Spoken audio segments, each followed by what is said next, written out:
Alrighty then, it's time for a Zac ranked game. And it is a champion people keep talking about. Which one? And not for the good parts, because people keep saying, Zac no longer exists in the game. Which too. And they keep saying bad shit about him. And I'm just going to make a spoiler alert right now. The early part of the game is pretty boring, so I'm going to use it to rant about Zac and other tank junglers. First off, my runes and masteries. Runes, magic penetration red, armor yellow, magic resistance blues, and spellvamp quints. My masteries 0, 17, 13. It's the sustain build you take with the utility tree giving you an extra potion, giving you more longevity on those potions, and giving you the spell vamp. It seems to work on every single tank jungler, even Sejuani, who still gets her ass destroyed by the jungle, and Riot kinda has to just realize that she needs a defensive steroid of some kind. Anyways, people have been saying things like, oh, Stonewall, Zac is completely useless, tank junglers are worthless, Nautilus is unplayable. And honestly, like I mentioned in the other video, they haven't gone anywhere. It's like they were already in kind of a weak spot in the previous seasons because all the duelists and stuff just break their asses and stuff. So it's not that different than they are right now. It's kind of, the status quo has been kept. Zac, like, if you say, oh, Zac is complete crap right now, it feels like some people were sort of expecting Zac to somehow be godlike. No, he's just kind of in the same spot. There's no real reason to pick him outside of you wanting to pick him or in some very specific team compositions, but even then, there's likely some better choices to have been picked anyways. So he kind of does need a buff, and I was thinking of ways to buff him, and honestly, the best way is just increasing his damage in some meaningful ways.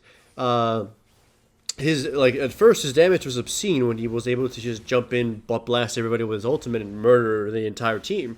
So they can't just flat out increase his numbers. I think they gotta add some conditions to it. Might as well add some conditions to his Q. At far range, the Q has a stronger slow, but less damage. At melee range, it has a weaker slow, but stronger damage or something. Maybe, reward actually having to hit somebody and jump on somebody and blast them instead of, picking at them with your Q and slowly sort of killing them. It would weaken lane Zac, but it would buff up jungle Zac considerably so, I would think.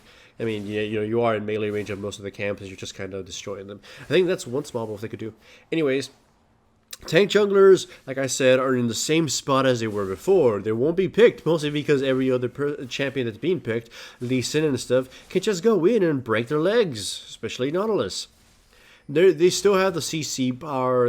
I played Nautilus and I was able to carry because it just locked in their Master Yi and shit like that. So I don't think it's a problem with the champion being unable to lock in characters. It's just, again, the status quo was kept. The invaders are strong. Lee Sin is overpowered. And then they added somebody like Rek'Sai, who sort of just melts anybody she comes into contact with, and the already weak-ass duelers like Zac and Nautilus just can't even contest that.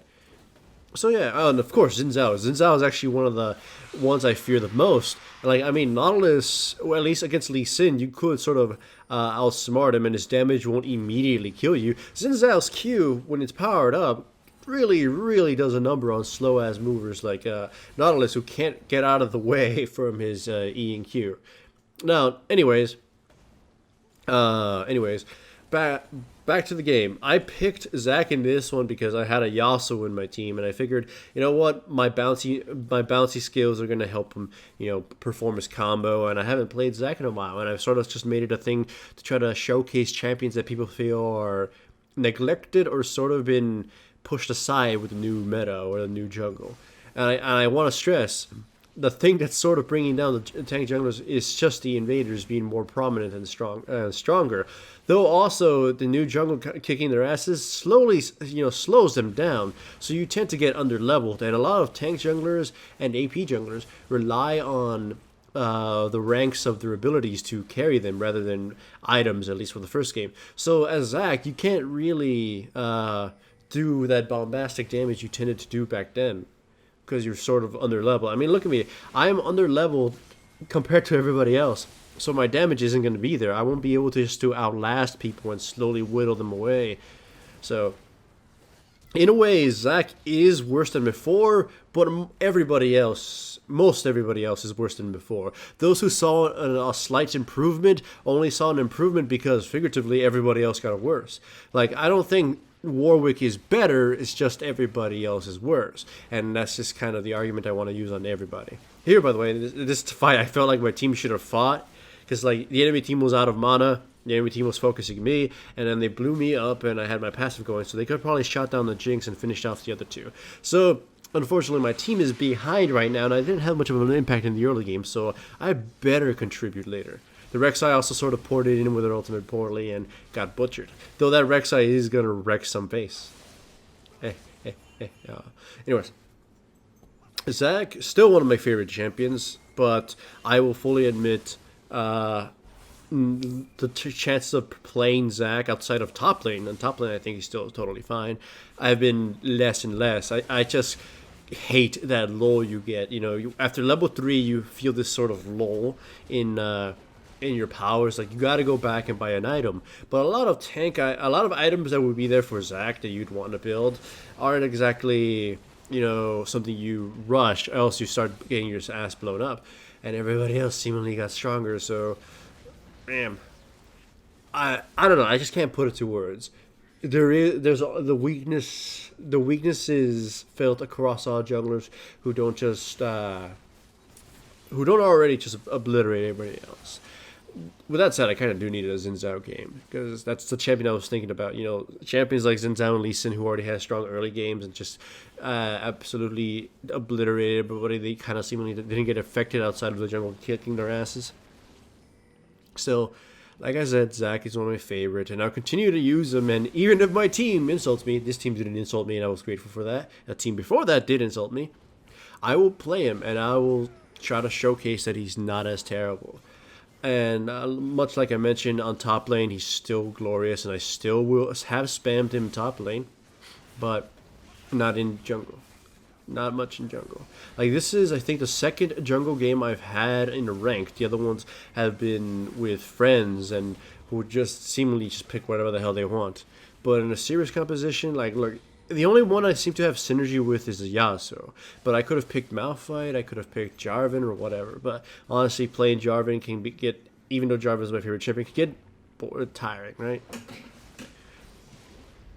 Anyways, here we go after them. The Zed gets killed. The Jax manages to kill me. I actually tried getting close to the turtles, and then the Fog of War covered the one I could have smote, and I would have used it to heal myself, so I just dropped. And he kills Caitlyn. The enemy team kind of regains the positioning, but we have way more gold than they. And I didn't know we had more gold till I was recording the replay, but still, it seems to be rather tied. The Yasuo is running amok. Even if he has 4 deaths, he's kind of just going to be a terror. And I'm finally starting to contribute to the fights. I only got the first blood, but after that I had a massive lull and did nothing. And now we got our second dragon, I believe. Here we go to the enemy red. We catch the Elise, but it's not going to make much of a difference. They sort of scatter.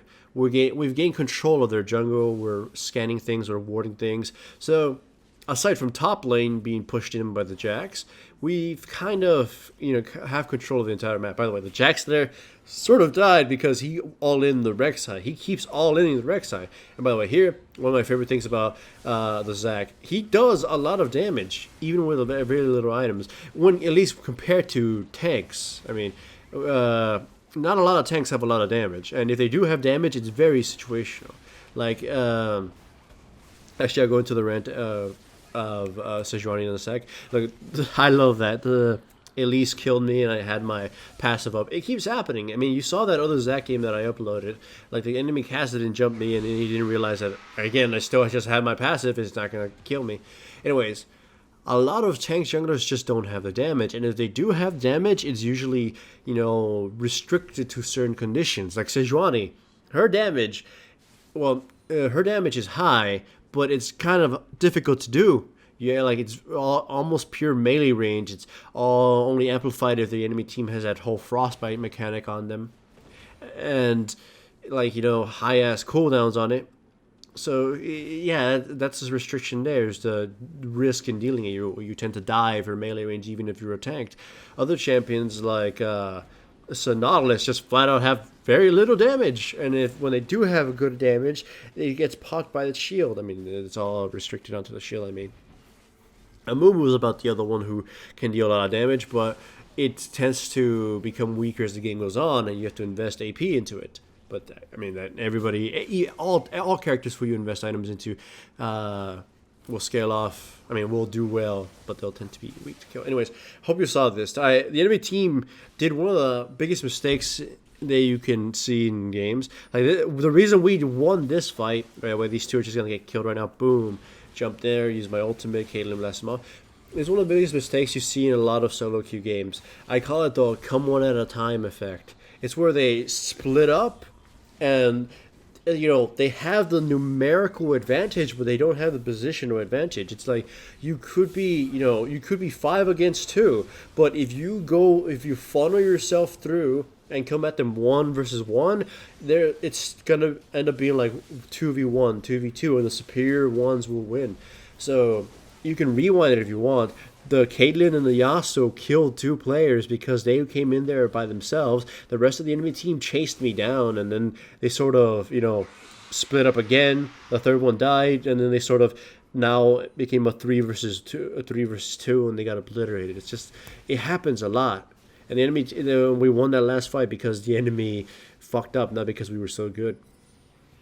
And here it's sort of the same situation. There's just a lot of scattering going around. The Elise put herself in a massive misposition or bad position, got herself killed. So we're at an advantage now.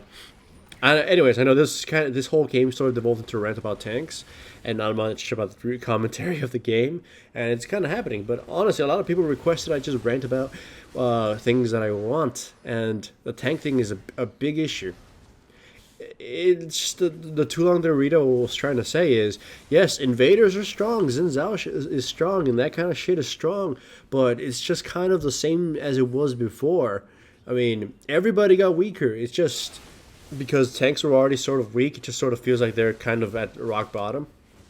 But honestly, you could play any fucking champion into the proper team comps, or as long as you don't fucking pick them into the dumbest things ever, you'll do fine. Like, if you pick Nautilus to a team full of tanks with little damage, then what do you expect? Of course you're going to lose. Though that can be a fault of everybody else for not sort of picking around that either.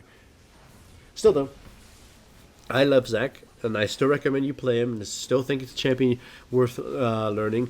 I do think he needs a buff, but not really, huge numbers buff, if not how his mechanics work a little bit, how his damage is proportioned. And I like your opinion about how you would go about buffing some of these tanks that require buffs. Write it in the comments below. Make sure to give the video a like. And hooray for Balzac.